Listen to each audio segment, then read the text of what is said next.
आज Doubtnut app download करें। Doubtnut पर अपने सभी गणित, रसायन विज्ञान, भौतिक विज्ञान और जीव विज्ञान के डाउट्स का करो सफाया। बस प्रश्न की फोटो खींचो, एक ही प्रश्न को क्रॉप करो और तुरंत वीडियो सोल्यूशन पाओ। अभी डाउनलोड करें। हेलो फ्रेंड, इस प्रश्न में दिया गया है, हमें एक चित्र दिया गया है जिसमें प्रतिरोधों से बने नेटवर्क हमें दिया गया है। तो इसमें प्रत्येक शाखा में हमें प्रवाहित धारा का मान जो है ज्ञात करना है तथा बिंदु P और Q के बीच जो है तुल्य प्रतिरोध का मान भी हमें जो है ज्ञात करना है। इस प्रकार से बिंदु P तथा Q दिए गए, इसके बीच हमें तुल्य प्रतिरोध का मान भी ज्ञात करना है। ठीक है, अब यदि हम जो है 10 वोल्ट की बैटरी से एक धारा I इस दिशा में लेते हैं I, तो यहाँ पे दो भागों में विभक्त हो जा रही है। यदि हम P से A की ओर एक धारा I1 लेते हैं तो इस दिशा में धारा क्या प्राप्त हो जाएगा, हमें ये प्राप्त हो जाएगी I ऋण I1 इस प्रकार से। तथा अगर हम देखें बिंदु A पर एक धारा हमें जो है A से B की ओर I2 लेते हैं तो इस दिशा में क्या धारा प्राप्त हो जाएगी, ये प्राप्त हो जाएगी I1 ऋण I2 इस प्रकार से प्राप्त हो जाएगी। अब देखिए यहाँ पे बिंदु B पर एक धारा I2 आ रही तथा एक धारा I ऋण I1 आ रही, तो आपस में जो है जुड़ जाएंगे तो इस दिशा में क्या प्राप्त हो जाएगा, ये हो जाएगा I ऋण I1 धन हो जाएगा यहाँ पे I2, क्योंकि आपस में जुड़ जाएंगे।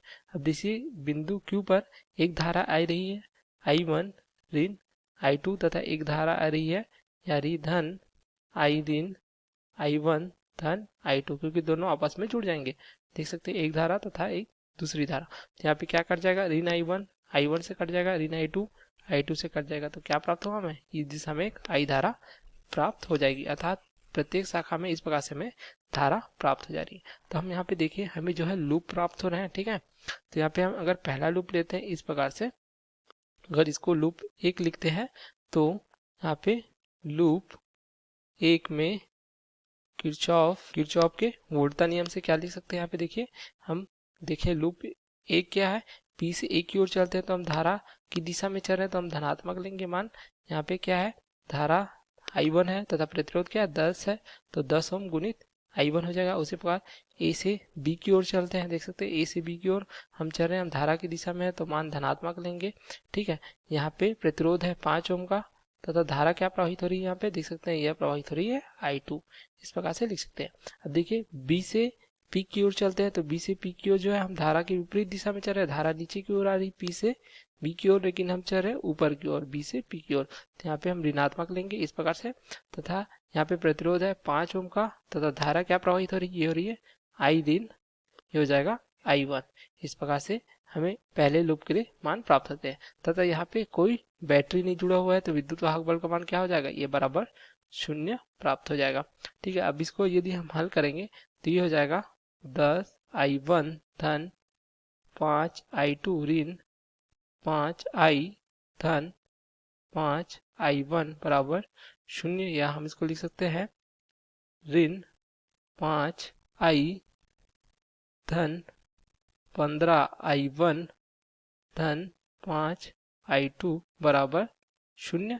इसको समीकरण 1 लिखते हैं हम इस प्रकार से। उसी प्रकार यदि हम एक और लूप लेते इस दिशा में, ठीक है, इसको लूप 2 लिखते हैं, तो यहाँ पे लिख सकते हैं लूप 2 में जो है किरचॉफ के वोल्टता नियम से, तो यहाँ पे हम लिख सकते हैं, पहले देखें अगर A से Q की ओर चलते हैं तो यहाँ पे देखिए हम धारा की दिशा में चल रहे हैं तो ये हो जाएगा धन, ये हो जाएगा 5, धारा क्या प्रवाहित हो रही है, ये हो रही है I1 ऋण I2 इस प्रकार से।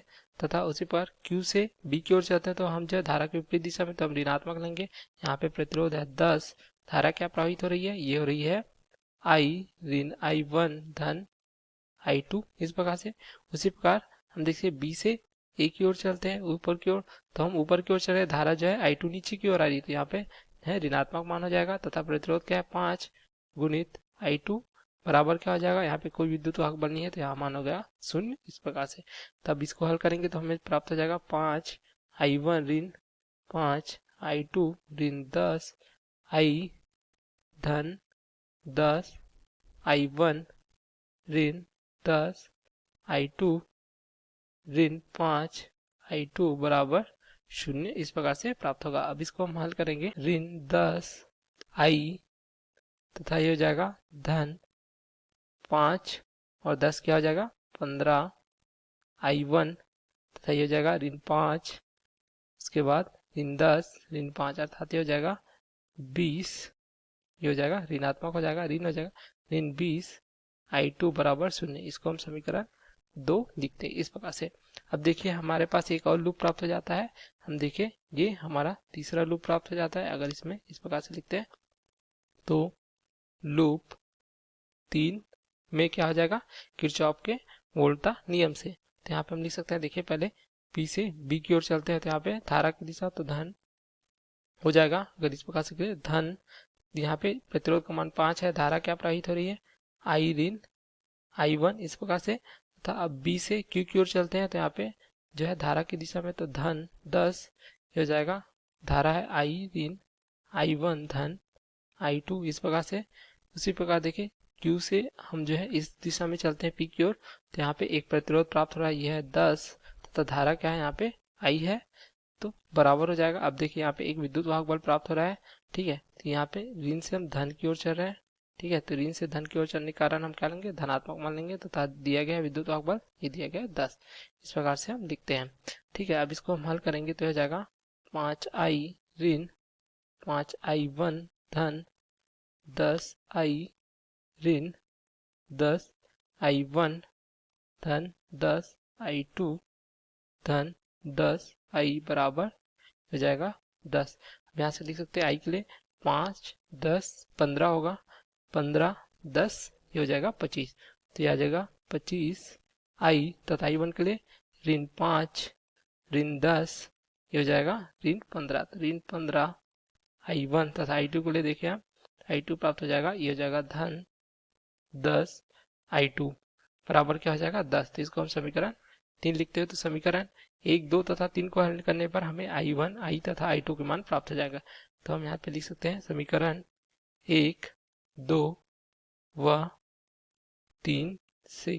तो यहाँ से हमें तीनों मान प्राप्त हो जाएंगे। तो यहाँ पे लिखेंगे I1 बराबर हमें प्राप्त हो जाएगा, हो जाएगा 10/17 एम्पियर, ये प्राप्त हो जाएगा हमें I का मान, ठीक है। उसी प्रकार I1 का मान प्राप्त हो जाएगा, ये हो जाएगा 4/17 एम्पियर।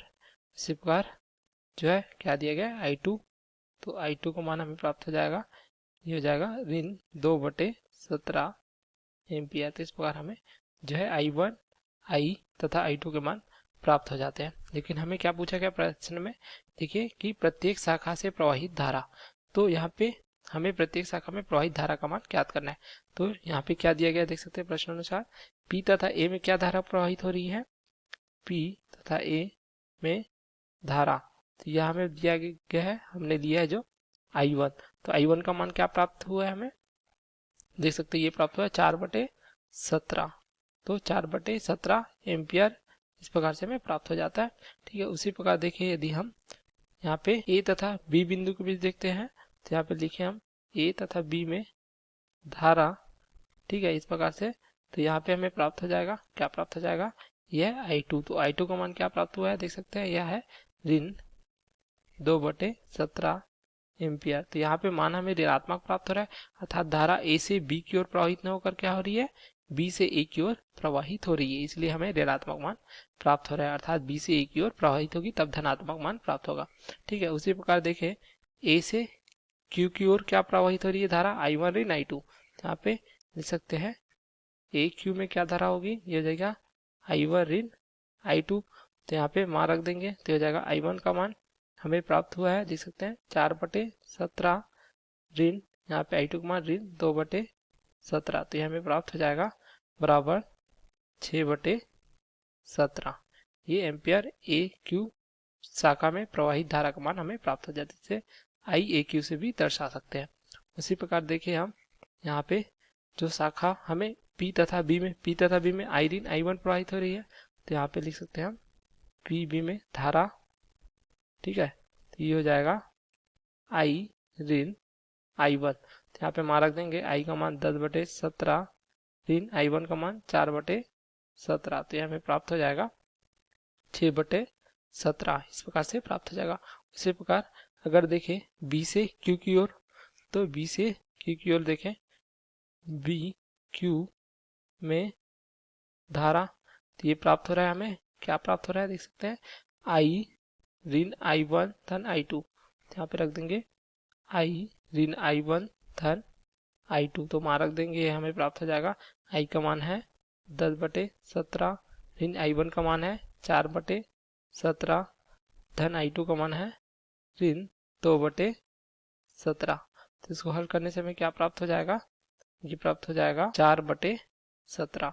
ये जो है BQ में प्रवाहित धारा है जिसे IBQ से प्रदर्शित कर सकते हैं। तो इस प्रकार से हमें प्राप्त हो जाता है तथा I जो है मुख्य धारा है जो सेल से प्रवाहित हो रही है, इसका मान क्या है, यह जो I है जो हमें इस प्रकार से प्राप्त होती है। तो सभी शाखाओं में हमें इस प्रकार से धारा का मान जो है प्राप्त हो जाता है, जिस प्रकार से हमें प्राप्त हो जाए देख सकते हैं ये इस प्रकार से। तथा BB में धारा जो है इस प्रकार से 6/17। इसी प्रकार AQ में 6/17 हमें सभी धारा यहाँ पे इस प्रकार से शाखाओं में धारा का मान प्राप्त हो जाता है। ठीक है, अब देखिए हमें क्या पूछा गया प्रश्न में, P तथा Q के बीच तुल्य प्रतिरोध। तो हम जो परिपथ है इसको इस प्रकार से भी बना सकते हैं, P तथा Q के बीच यदि हम P तथा Q बिंदु के बीच एक तुल्य प्रतिरोध लेते हैं इस प्रकार से R' के रूप में, ठीक है, तथा इसे जो है इस प्रकार से सेल से जोड़ते हैं तो यहाँ पे प्रतिरोध हमें देख सकते हैं 10 ओम का दिया गया है तथा सेल जो है इस प्रकार से 10 वोल्ट का दिया गया है। तो यहाँ पे हम दो बिंदु लेते हैं P तथा Q, जहाँ पे प्रतिरोध हमने R' लिया है, यहाँ पे 10 वोल्ट का एक जो है इस प्रकार बैटरी लिया है, जैसा कि इस प्रकार से दिया गया देख सकते हैं। अर्थात यानी हमने इस प्रकार से P तथा Q बिंदु के बीच परिपथ बनाया है। 10 ओम का प्रतिरोध हमने लिया तथा 10 वोल्ट की बैटरी ली है तथा P तथा Q बिंदु के बीच प्रतिरोध हमने R' के रूप में लिया है। तो यहाँ पे एक धारा प्रवाहित हो रही है, एक धारा कौन सी प्रवाहित हो रही है, I, जैसा हमने पहली स्थिति में लिया देख सकते हैं I धारा, जिसका मान हमें क्या प्राप्त हुआ है, यह हमें प्राप्त हो गया है देख सकते हैं 10/17 एम्पियर। तो इस प्रकार से हम यदि I के लिए सूत्र लिखे तो ये हो जाएगा देख सकते हैं कुल विद्युत वाहक बल जो है ये है 10 बटे क्या हो जाएगा, कुल प्रतिरोध क्या है, ये हो जाएगा 10 धन R'। इस प्रकार से तो यहाँ पे हम क्या लिख सकते हैं 10 धन R' बराबर प्राप्त हो जाएगा 10/I इस प्रकार से। ठीक है, तो यहाँ से R' क्या प्राप्त हो जाएगा हमें, ये हो जाएगा 10/I ऋण हो जाएगा 10। तो यहाँ पे I का मान हम रख देंगे तो R' बराबर हो जाएगा 10/I का मान क्या प्राप्त किया हमने देख सकते हैं, ये प्राप्त किया है 10/17। तो हम रख देंगे 10 जो है 17 ऋण 10। तो यहाँ से 10 आपस में कट जाएंगे तो R' हमें प्राप्त हो जाएगा, ये हो जाएगा 17 ऊपर चला जाएगा तो 17 ऋण 10, तो ये हो जाएगा 7।